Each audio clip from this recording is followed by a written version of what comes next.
Good evening. My name is Colin Edwards, and I'm going to give you an in-depth look at Silent Spring by Rachel Carson. This is part of the American Public University System Seminar, and today's date is September 17th, 2017. Rachel Carson is one of the pioneers for the environmental movement in the United States.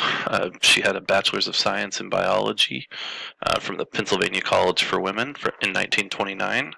She spent the summer between her bachelor's and her master's degree working at the Marine Biological Laboratory.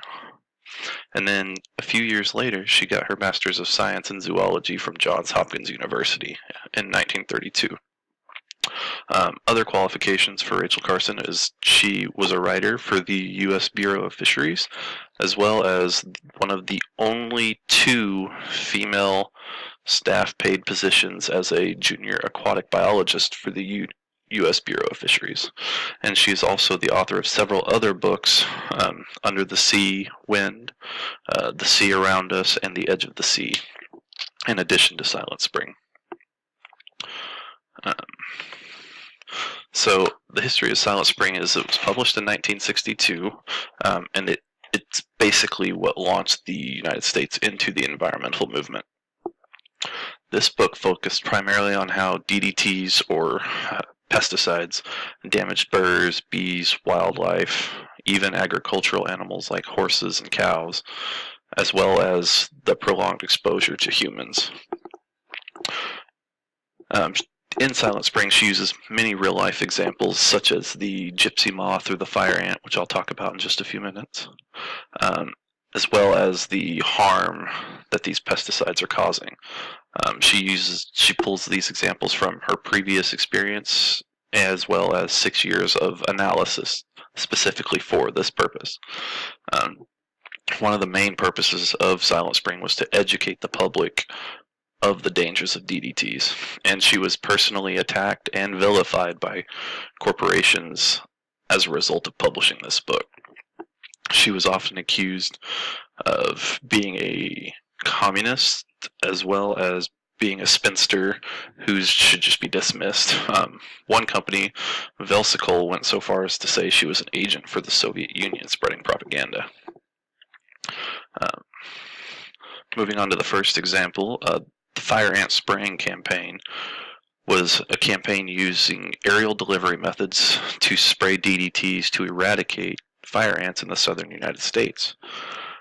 According to Carson, the fire ant wasn't an important target for these campaigns, mainly because it kept other pests in check, and it had very little harm toward humans.